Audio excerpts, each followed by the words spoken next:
बिस्मिल्लाहिर्रहमानिर्रहीम। मीडियो टाटो बचो सबक पढ़ा इंटरनेट।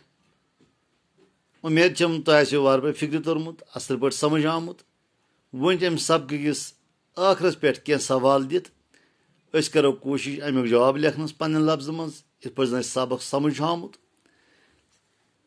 सवाल नंबर 1 इंटरनेट सहूलियत हासिल करने खतर कम जो चीज गसन पानस निश आसिन। टाटो बच्चो अमुक जवाब इंटरनेट सहूलियत हासिल करने खतर गस पानस निश कंप्यूटर तो टेलीफोन आसन। सवाल नंबर 2 क्या कह मखसूस एड्रेस पन्निस कंप्यूटर पे टाइप कर पेवान।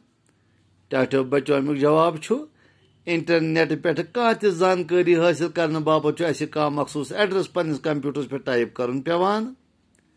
सवाल नंबर 3 डाउनलोड कर क्या गो।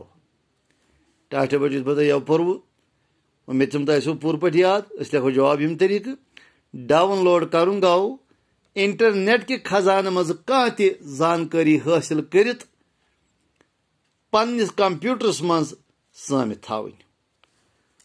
बस आज तुम पगह करो इंशाल्लाह मुलाकात। दियो इजाजत। खुदा हाफिज।